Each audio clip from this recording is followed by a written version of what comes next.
paciente de 45 años de edad, dentro de los antecedentes de importancia, su madre falleció con cáncer de mama, motivo por el cual esta paciente desde sus 30 años se hacía controles ecográficos anuales y desde sus 40 empezaron a realizarle mastografías como medida de control.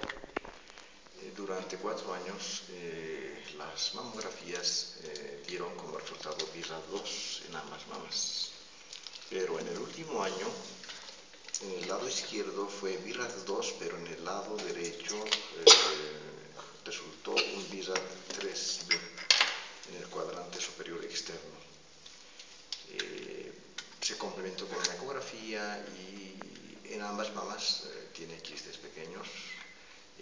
No se palpan zonas nodulares, la axila está libre, no hay ganglios afectados y lo que le preocupa a la paciente es su BRAF3B con su antecedente familiar de primer grado con cáncer. ¿Cuál sería el enfoque diagnóstico? ¿Cuántos años dijo que tenía? 45 años. Con antecedente un carcinoma. Su mamá con cáncer de mama falleció. Y BRAF2 en el lado izquierdo y BRAF3B en el lado derecho, en el cuadrante superior externo. No creo. No sé. Es BRAF3. 3B. Un BRAF5 es 90%, se equivoca el 10%. BRAF5.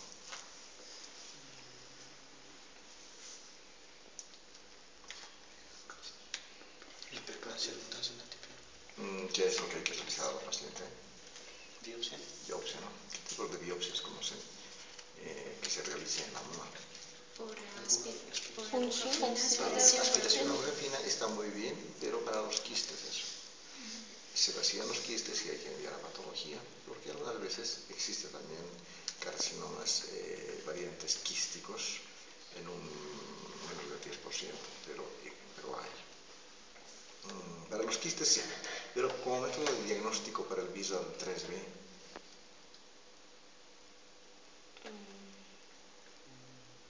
Tomografía.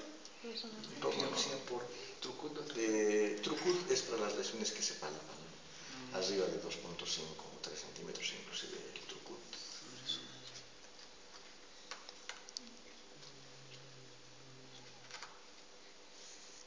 Ahora dejamos nomás que se lo cáncer.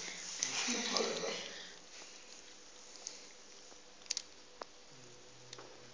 No sé. Mammotome, ¿escucharon? Mammotome. ¿Mamotome? Sí, es una biopsia similar al Trucut, pero a diferencia tiene vacío y comparativamente se obtiene más tejido que con el Trucut. Nada más que el mammotome siempre debe realizar, imagino, ese. Por eso está el interior frecuentemente viene para que se realice este tipo de biopsia. Lo importante es llegar a un diagnóstico, ¿no?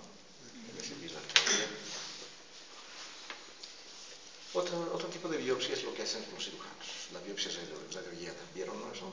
Habitualmente pues, le hacen una mamografía, hay microcalcificaciones sospechosas. Nunca el cirujano debe de confiar cuando es mastográficamente sospechoso, no palpable, se va a equivocar, porque no palpa nódulos de menos de 2 centímetros con ningún clínico. Entonces, lo que se hace es enviar a imagenología, se localizan las microcalcificaciones, se inserta una aguja de Coppens, que no es más que un alambre metálico, que se dobla la punta y así se localiza o se identifican las microcalcificaciones. Se envía al quirófano. En el quirófano el cirujano quita las microcalcificaciones más algo de tejido amarillo normal, para verificar que realmente realizó bien su trabajo el cirujano.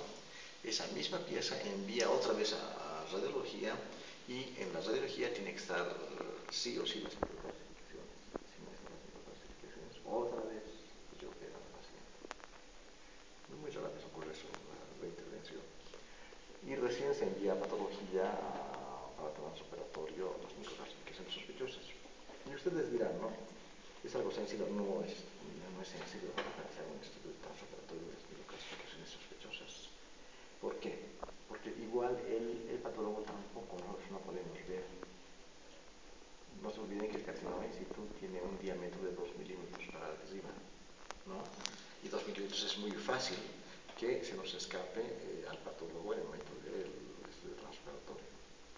Tal es así que la Sociedad Americana de Patología Mamaria recomienda que los estudios transoperatorios se deben realizar solamente a los nódulos mayores de 1 centímetro, si quieren revisar la que.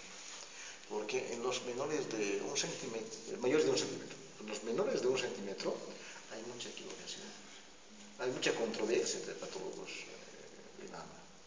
¿Por qué? Si yo tengo un carcinoma de 4 milímetros in situ, ¿no? En el momento que haga mi corte congelado, ¿cuánto voy a gastar? 1 o 2 milímetros, ¿no? Va a quedar 2 milímetros y probablemente esos 2 milímetros ya han sido para el diagnóstico, porque ha sido sometido ese fragmento a congelación, a presión de recorte, y aunque se haga el diagnóstico, probablemente para los marcadores de estrógenos, progesterona, los Ki-67 no se da. ¿No? Ese es el fundamento. En cambio, en las sesiones mayores de 1 centímetro, donde se puede hacer todos los marcadores y la precisión diagnóstica es aproximadamente de un 92% del transoperatorio, con errores de un 8%. Los expertos tienen 98%, pero los menos expertos 92%. Hay, ¿no? Esa discrepancia.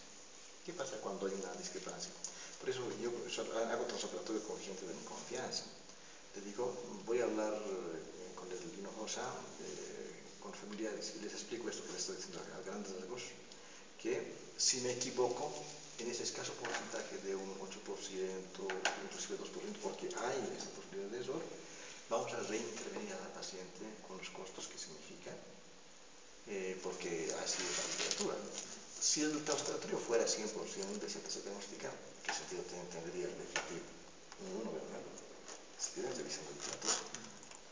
En ganglio centinedad la presión diagnóstica es 70% menos todavía.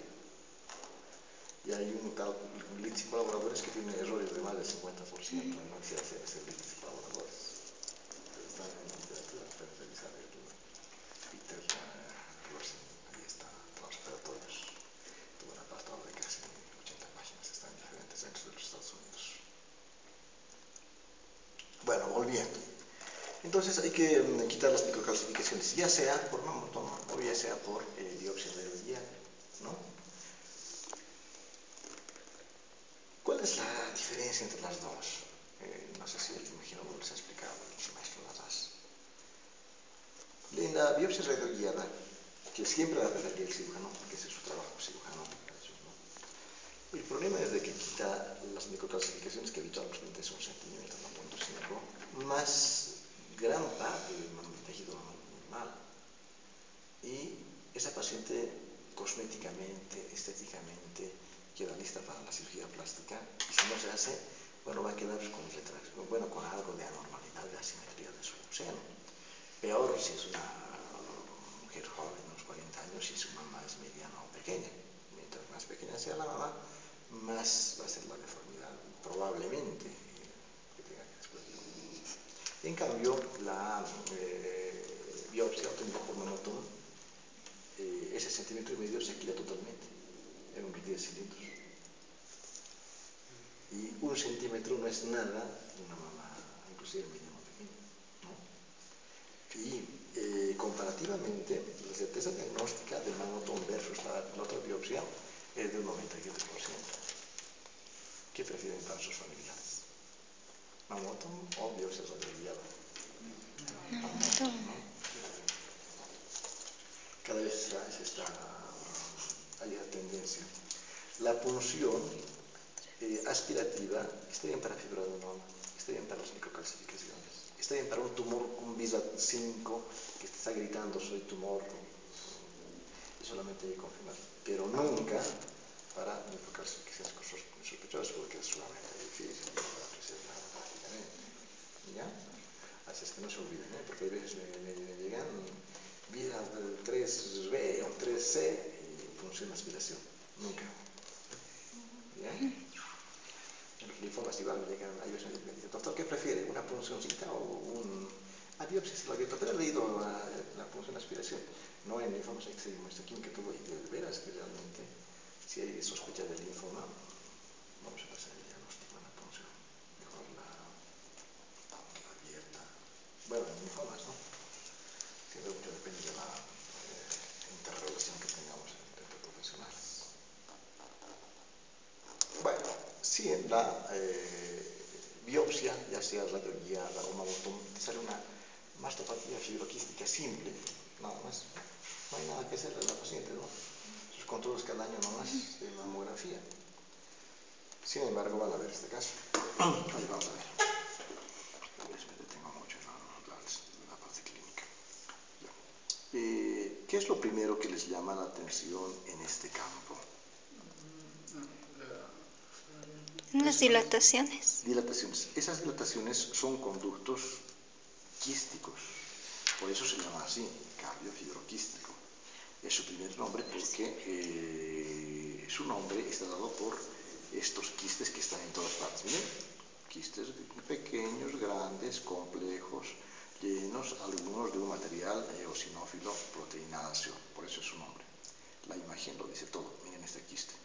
Pueden ser desde milímetros hasta varios centímetros. ¿Vieron, no? Ahí están los quistes. El segundo componente de esta enfermedad entre los quistes es el componente fibroso. Miren, no es como de una mama normal, sino es un poquito más denso el estroma, ¿no? Por eso se llama fibroquístico. ¿Sí? Fácil está, ¿no? Ya. Estos conductos, como podemos observar, algunos parecen vacíos, pero muchos, como este, tienen en su luz un material eosinófilo que es proteináceo. El revestimiento de los conductos, no se olviden que debería de ser cúbico, ¿no? Pero cuando nos acercamos al revestimiento, aquí es cúbico, esta es la cúbica, pero después parece medio aplanado, inclusive, o no, cúbico o aplanado. Y se puede ver claramente dos capas de células, una que es un poco más cúbica, que estoy señalando, que es el epitelio ductal, ¿sí? Y por fuera una célula que está como echadita, ¿sí? Más aplanada, alargada, esa es la célula mioepitelial. En todo, aquí parecen muy similares, ¿no? Pero son muy diferentes porque la capa epitelial tiene en sus núcleos receptores para estrógenos y progesterona. Y por eso es que la mujer en la etapa de lactancia produce leche. Por lo tanto, estas células epiteliales son muy activas y tienen receptores para estrógenos y progesterona en un 80 o un 85%. ¿Sí? Un poco más, un poco menos. En cambio, la célula por fuera, que es una célula un poco más plana, más larga, esa es totalmente diferente, porque esa es una célula mioepitelial. Y se llama mioepitelial porque en realidad tiene una función más contráctil. Es como una célula de músculo liso. Y esta responde a los estímulos de la oxitocina. Y su función es más bien contraerse, no es secretar. Más la célula epitelial puede dar cáncer que la célula mioepitelial.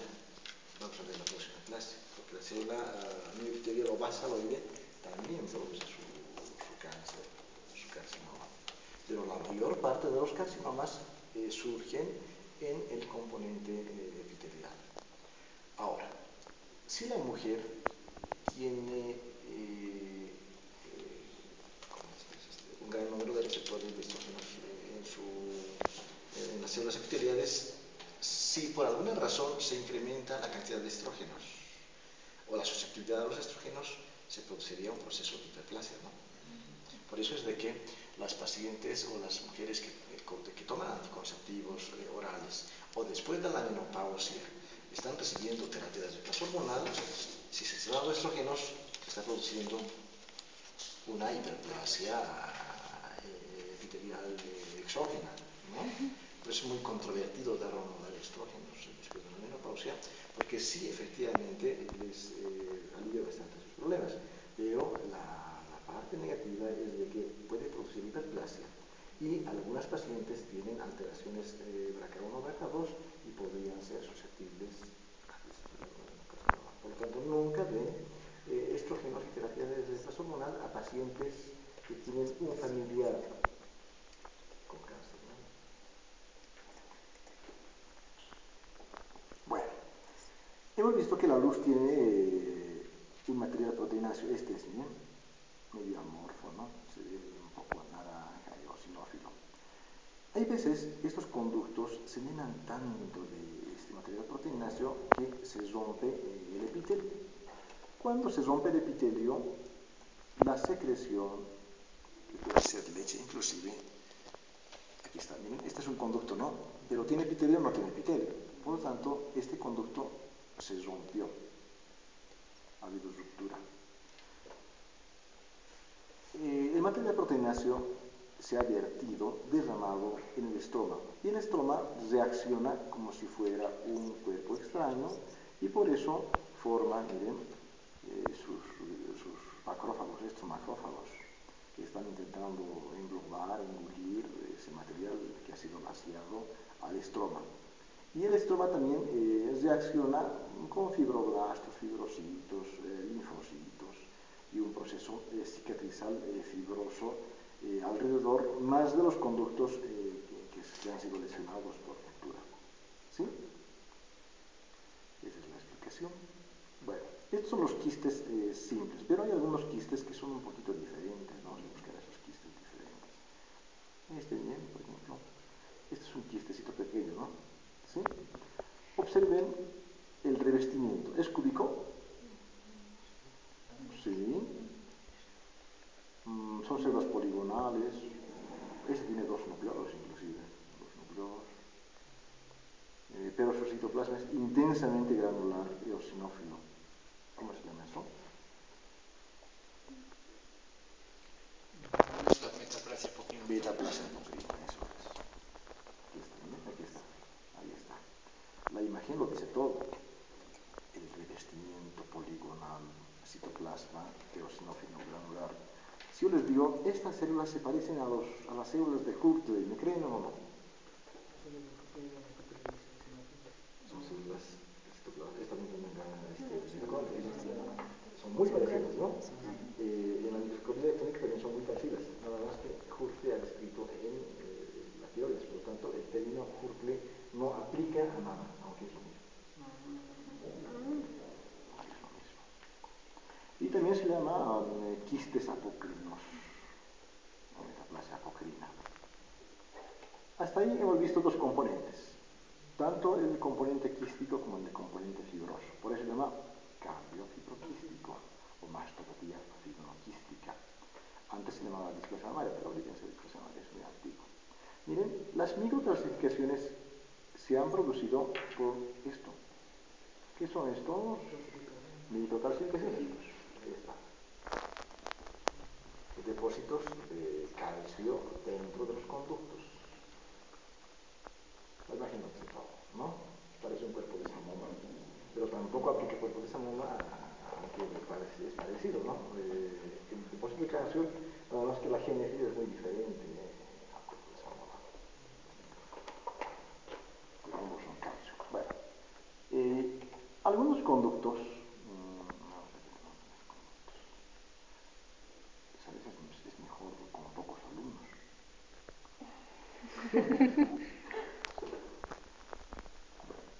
A ver, algunos conductos podemos ver que tienen en su revestimiento no de dos capas de células, sino hay mayor número de capas. Aquí, por aquí hay dos, tres, ¿no? Pero por aquí, 1, 2, 3, 4, 5, 6, como 8 capas, ¿no? Por aquí unas 4. Por lo tanto, hasta aquí hay una hiperplasia epitelial, ¿no? Hiperplasia se define como cualquier incremento de más de 2 capas de células. Y mientras más número de capas, más se incrementa que la probabilidad a futuro no es cáncer, pero suceso de cáncer. Hiperplasia epitelial. Hasta aquí es, por aquí ya forman bien unos puentecitos, ¿no? Con unos espacios como cribiformes, ¿sí? Por aquí hay una oclusión parcial. Pero a ver, seguiremos viendo, a ver qué más encontramos. Aquí están los granulomas, miren, los granulomas que se forman por la rotura del conducto. Y vamos a ver los acinos cómo están. Estos acinos son normales, ¿ya? Miren, aquí están. Acinos por lobulillo. Bonito, ¿no? Chiquititos, de bordes bien circunscritos. Hay un espaciamiento entre las unidades ductales lobulillares por estroma un poco laxo. Ahora, comparen esta figura con otra, aquí vamos a ver. Con esta, miren, ¿qué pasó? Aquí hay un incremento, vamos a buscar otra área más bonita.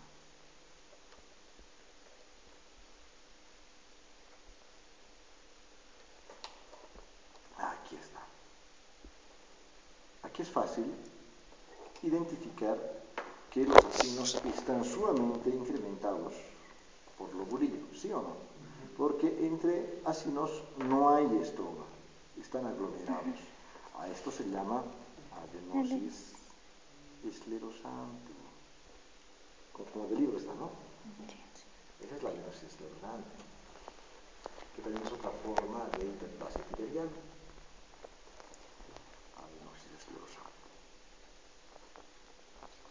Y vamos a ver algo más interesante, porque le quitaron esta biopsia. Aquí está, esto es lo que nos interesa.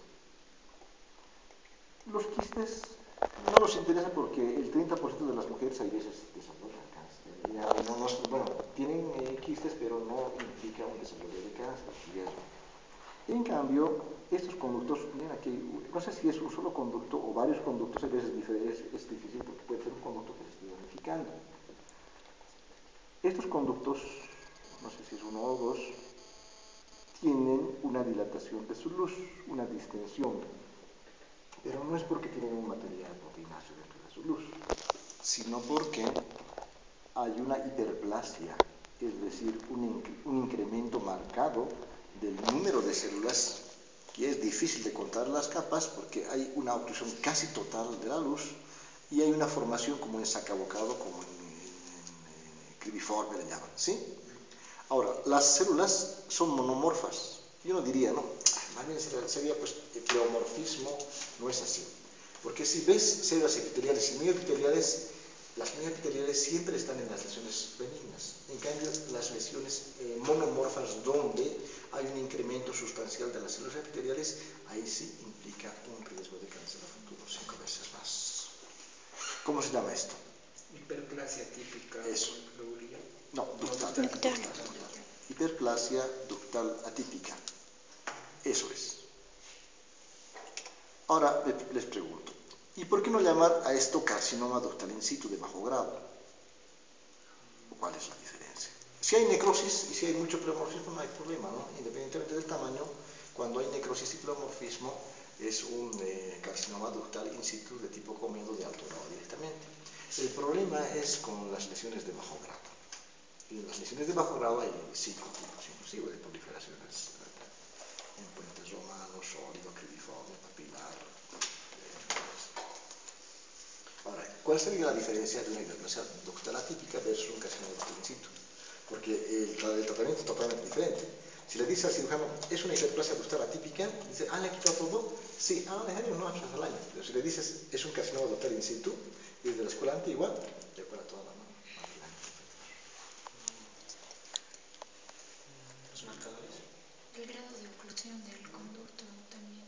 Dice extensión en su libro, ¿no? Pero no sé por qué Susan Lester no le puso la cifra, el tamaño, 2 milímetros.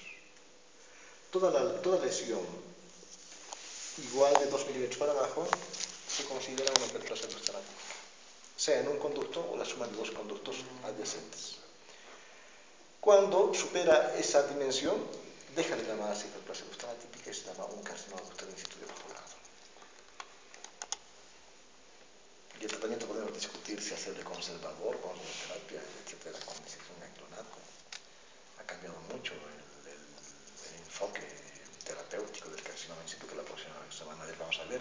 Vamos a intentar en una clase hablar de algo tan complejo. Es que el cáncer es algo muy, desde la historia es complejo, ¿no? Muy complejo el cáncer. Bueno, entonces, me dejo entender, ¿no? Esta lesión ya la he medido en mi microscopio, porque yo tengo un microscopio más complejo, donde puedo exactamente medir en milímetros o décimas de milímetro. Y mide menos de 2 milímetros. Por tanto, siempre puede ser alternativa. Imagínense el trans. Difícil de definir, ¿no? ¿Cuánto tiempo le dan para el trans en este caso? Habitualmente es 20 minutos, pero hay entre 7 minutos y 1 hora y 15 minutos según una serie grande de Veronesi. Y el cirujano más grande del mundo hasta el momento de mama es Veronesi, un italiano. Ese ha marcado y todavía sigue marcando las pautas del cáncer de mama europeo, un italiano. Bueno, entonces, el nombre completo a este casito, ¿cómo se llama?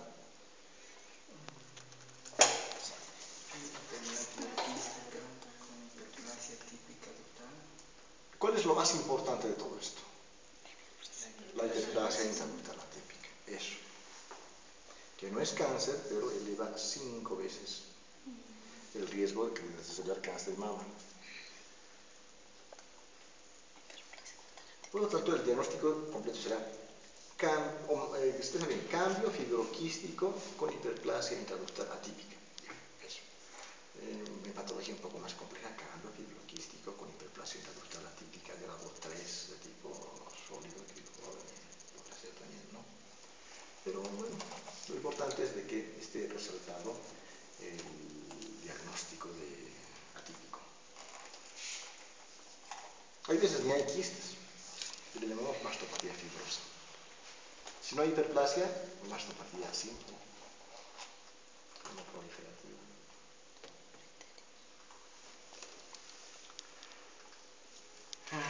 ¿Qué más sobre esto? A ver, esta paciente, si no tuviera ningún factor de riesgo, bueno, con la excepción ya está curada, ¿no? Pero como tiene un factor de riesgo, es deseable el realizar un análisis cromosómico de BRCA1 y BRCA2. Si tuviera una alteración de cualquiera de los dos cromosomas, o los dos, se va a una mastectomía simple, profiláctica, bilateral, con reconstrucción, ¿no? Pero no tenemos citogenética muy desvalida.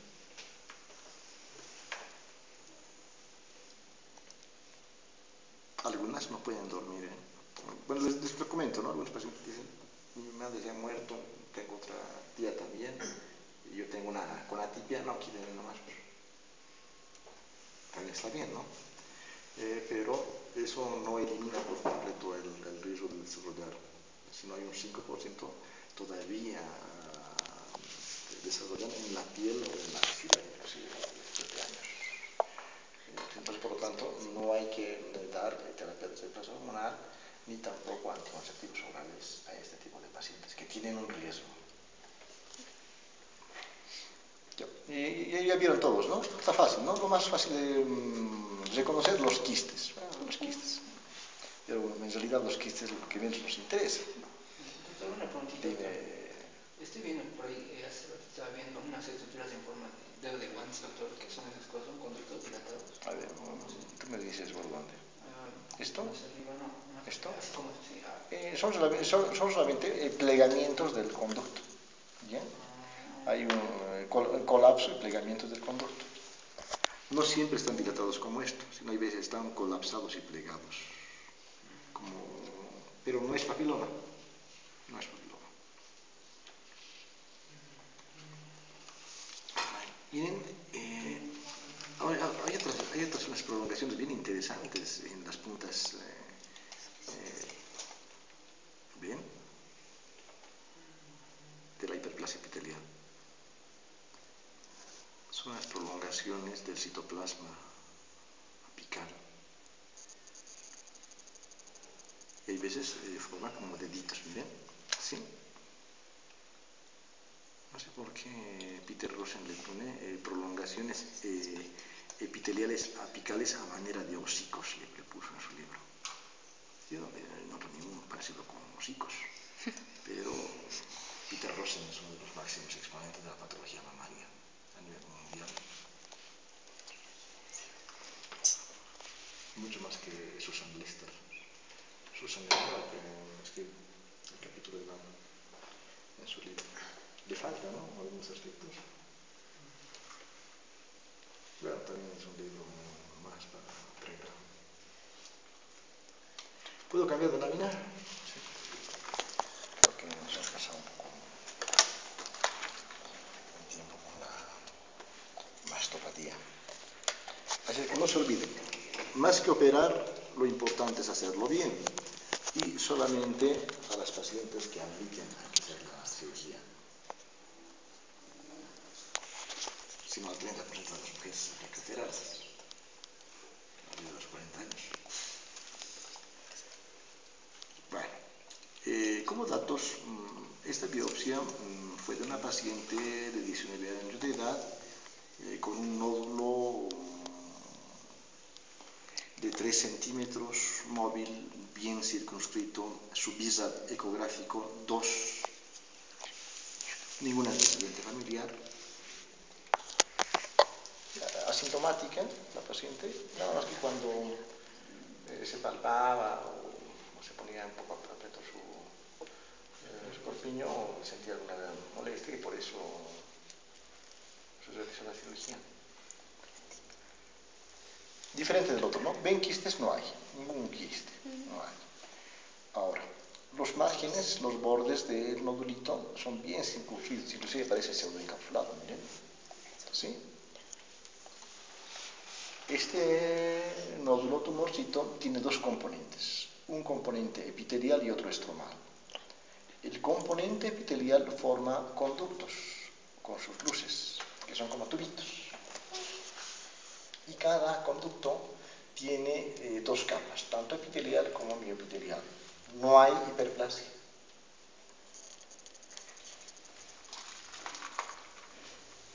No hay hiperplasia. Y el estroma, miren, es denso entre los conductos. Diagnóstico. Es el tumor más frecuente de las mujeres jóvenes. Alguna de su curso debe tener. ¿Cómo se llama? Fibroadenoma, eso es. ¿Cuál de las variantes? Hay 10 tipos de variantes. Tiene que ser más fácil, ¿no? De todos. A ver, hay juvenil del adulto. Está fácil, no tiene que ser juvenil, ¿no? Por la edad. Gigante no puede ser, porque gigante es arriba de 10 centímetros. Después hay el fibroadenoma de la lactancia, no puede ser, porque se presenta en las mujeres lactantes y es de color un poco más marrón. Hay el pericanalicular, el intracanalicular, el mixto, el fibrocelular, el mixoide, el complejo con atipia. ¿Cuál nos falta? El adenoma tubular como tal. Bueno, algo más que me está olvidando, pero son casi 10 variantes. Este es el más fácil de todos, es el pericanalicular.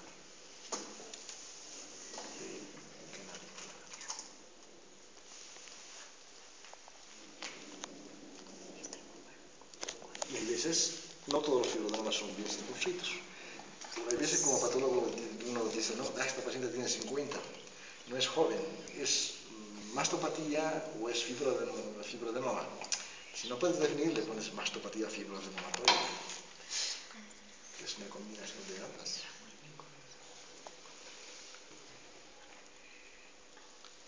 Criterios. Nódulo de bordes bien circunscritos, pseudo encapsulado. Aquí está. Proliferación mamaria con doble componente, donde predomina el componente epitelial que forma conductos con las luces permeables, con revestimiento epitelial cilíndrico rodeado de una capa de células mioepiteliales. Todas tienen una capa de células mioepiteliales. Y entre los conductos tenemos un estroma un poco más fibroso. A menor aumento se reconoce mejor, no se olvida. A mayor aumento, tontería, ¿no? ¿Quién va a reconocer? En cambio, a poco aumento, miren, fácil de reconocer. Fibroadenoma pericanalicular. Ese es el diagnóstico. Si fuera solamente conductos sin estroma, adenoma tubular se llama. Es un tema un poco controvertido todavía.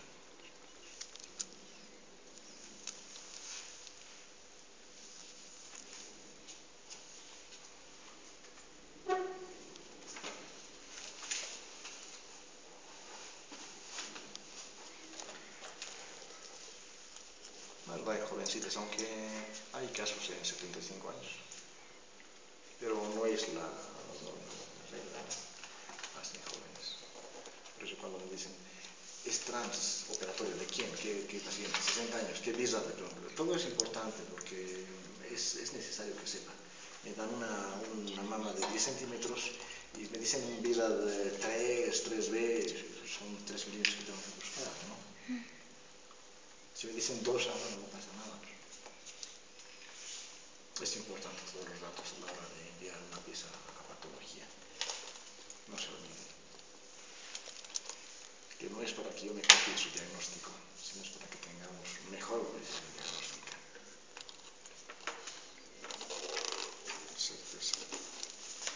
Doctor, cuando se diagnostica un carcinoma, ¿el patólogo puede recomendar el tratamiento quirúrgico? Habitualmente el cirujano ya sabe. No puede haber un ginecólogo que esté operando. Si le digo maligno, tiene que saber solucionar el problema. Pero ha habido casos una vez que, digamos, alguna ginecóloga me llama y me dice, para mí es un ovario benigno, me dice. Yo le digo, no, es un borderline. ¿Qué edad tiene? 50 años. ¿Cómo está el otro? Parece que está afectado. Ya, quitarle útero, trompas, ovarios, apéndice, epiplón, el de la parte derecha, izquierda, no, también algo, digo. Ay, no, mejor lo cierro y de aquí a unos 2 días voy a llamar a un oncólogo y lo podemos operar. Es decir, cuando ustedes van a entrar a operar, tienen que estar capacitados para solucionar lo que se presente. ¿No entienden, no? Y si les digo, es un carcinoma, bueno, pues tienes que ver qué edad tiene la paciente, si es qué tamaño tiene la mama, si puedes quitar con márgenes libres, si ella va a tener dinero para una radioterapia, todos esos factores hay que analizar a la hora de hacer un cambio sentinela, etc. Hay que individualizar cada caso. En función, no es discriminación, sino aspecto económico, nivel social, si va a poder pagar estudios extra, etc. Porque si va a ser una conservadora, tiene que tener para la radioterapia. Y si no hay aquí una buena radioterapia, tendrá que ir aquí, eso implica costos, ¿no? Bueno, 2 casos, ¿no? La mastopatía que es lo más interesante. En benigno no hay mucho que hablar, pero en las lesiones proliferativas es lo más interesante. La próxima clase va a ser cáncer de mama y una hora me parece muy poco para un tema tan interesante. Para que se produzca el cáncer de mama, sí o sí tienen que estar alterados los BCRA. No siempre, no siempre. Basta que tenga P53 alterado también, puede. Basta que tenga un índice de Ki-67 elevado, también puede. Basta que tenga telomerasa, son factores que son de menor peso, pero bueno. El factor más importante es el genético, y mientras más familiares tenga, más su riesgo. Y todas las mujeres arriba de los 40 años deben de hacerse una mastografía de control más. Uno. Y segundo, tengo casos de 19 años con cáncer de mama que han muerto, pero esos son las excepciones. ¿Puede tener carcinomas de un receptor? 3 tengo en 3 años. ¿Solamente se puede dar el nuclear o también se puede dar el ductal? Hay de todo. Hay mucinoso, metaplásico,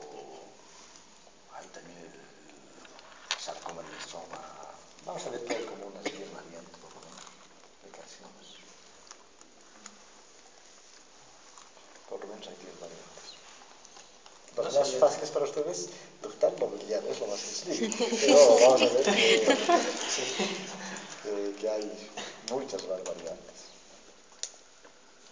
Y sobre eso de dependencia de estrógenos, progesterona, hay varios marcadores que es importante a la hora de elegir a los antiguos, solamente tamoxifeno, que se sirve como terapia, pero vamos a ver después la clase.